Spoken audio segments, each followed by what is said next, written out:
It started out as a great day. On the way to work, I passed all the traffic lights and turned green, and when I got there, wonder of wonders, there was a free parking space right outside the front door. An hour after I arrived at work, Natalie, my secretary, came into my office and said that Tom Snelling was on the second line. I picked up the phone, said good morning, and then listened as Tom told me that, after thinking it over, he was going to sign a contract and collaborate with us. This was a deal I had been working on for almost 2 months, and it was a contract worth over $6 million for my company. Tom said that the signed contract was faxed to me while we were talking. I thanked him profusely, and after he hung up, I went to the fax machine, and sure enough, the contract was there. I took the contract and went to Barry's office. Barry is my boss and the owner of the company, and asked his secretary if she could see if Barry could spare me a few minutes. She checked and he was able to, so I went into his office and told him I was there to brighten his day. I handed him the contract and he looked at it and smiled. He told me that he never thought for a minute that I would succeed with anything. Spelling. Several others tried this, but they didn't succeed. He smiled at me and said that my bonus based on the deal would be obscene, and then told me to get back to work. At 11, Stella, Barry's secretary, called me and said that Barry needed to meet me urgently. Entering his office, I headed for the chair, but he told me not to bother sitting down, since I don't intend to stay with him long enough to get comfortable. He then told me that, as of noon that day, I was the new VP of Sales, and that one of my first duties as VP of Sales was to board a flight to Dallas and smooth out the ruffled feathers of Mike Thomas, who was one of our largest clients. He told me that Stella had all the details and sent me on my way. As I was picking up my things from Stella, she asked me if I would like her to arrange a trip for me, and I thanked her for the offer, but said I could handle it myself.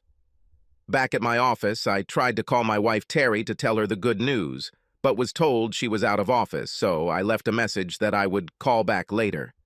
I headed home to pack my bag, and when I returned, I saw Teri's car parked in the driveway. Strange, I thought, as I drove up and parked behind her. As soon as I opened the door of the house, I realized what was happening.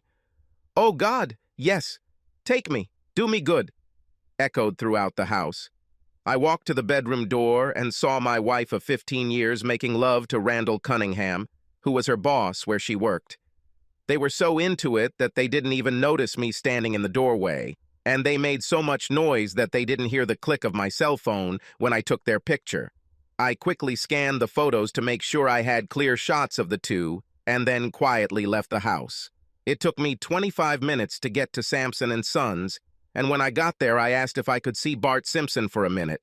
We knew each other quite well, and he stood up to greet me and extended his hand to me as I entered his office.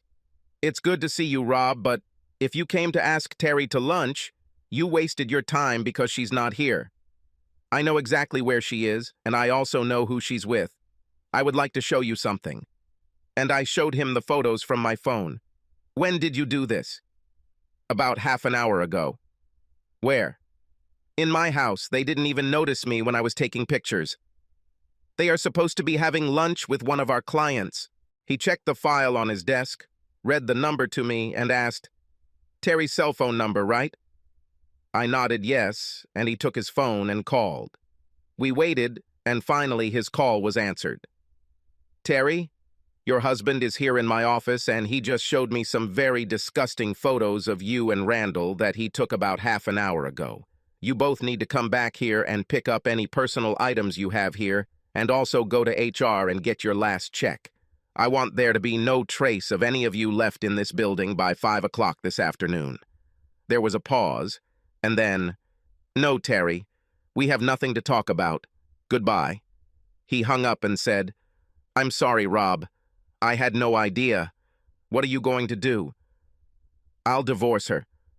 "No, I meant as far as my company is concerned." "Nothing.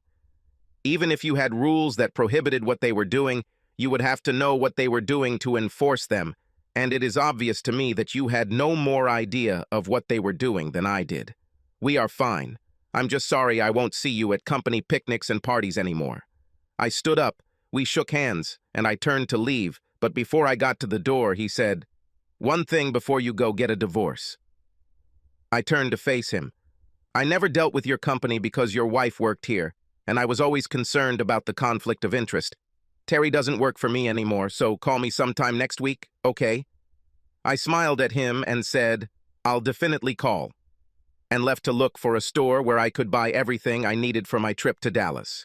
Subscribe to our channel so that your second chaff doesn't cheat on you, and go ahead and listen to the next story, because this story is nothing compared to the next one. If you're under 18, don't even think about listening to the next one.